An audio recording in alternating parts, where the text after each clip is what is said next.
Nityananda. I'm Ma Nitya Arpanananda. I'd like to share with you my experience on the yatra or the pilgrimage that I went with Swamiji in 2007 to Varanasi. 2008 to Varanasi. It was a 2-week study tour program where we went to places starting from Puri, Jagannath, and then we went to Bhubaneswar, and then to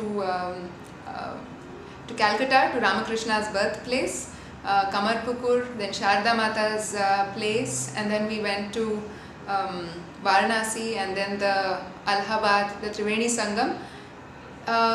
It was an eye-opener for me to see Swamiji expressing so many dimensions.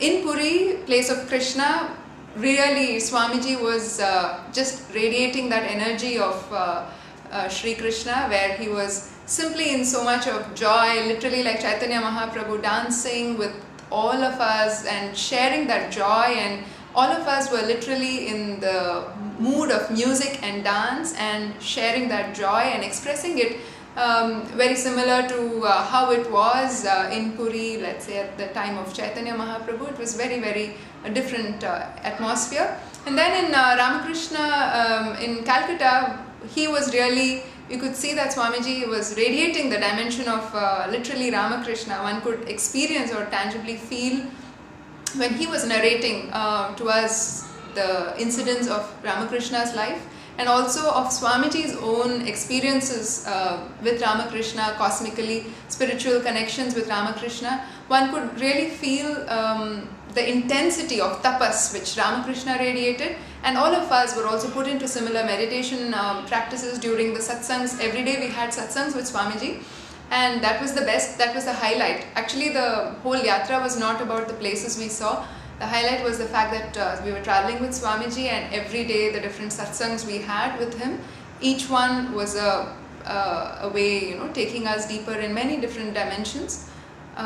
So Ramakrishna's birthplace, all of that instilled that strong feeling of tapas in us very strongly.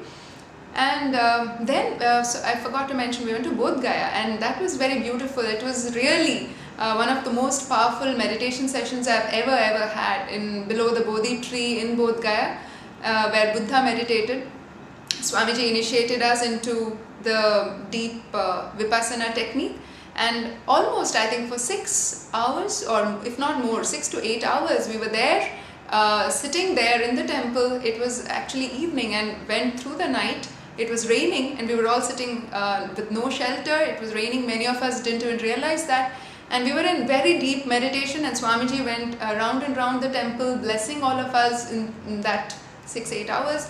And really, we had a glimpse of certainly what Buddha experienced. It was one of the most powerful meditation sessions that I ever have experienced. And that was a very strong glimpse of Buddha that Swamiji radiated, including the way he was dressed, the way he was walking. It was a very strong experience of Buddha.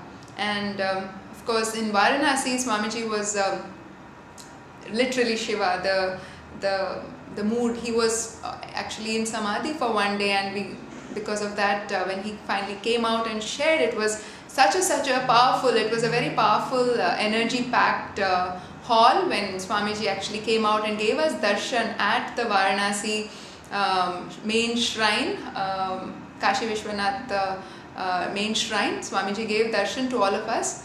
It was such a memorable trip, and Swamiji explained the concept of parivrajaka, where when we are constantly on the move, we don't allow our identity to solidify, and we are constantly growing and expanding. And the 2 weeks was just an amazing expansion, and he concluded by saying, only now the yatra has begun. So as long as you keep this spirit alive in you, this yatra will never end. And very true to those words, even now, every time we are in his breathing space, we do see expansion happening in so many respects that we cannot even imagine. Thank you, Nityananda.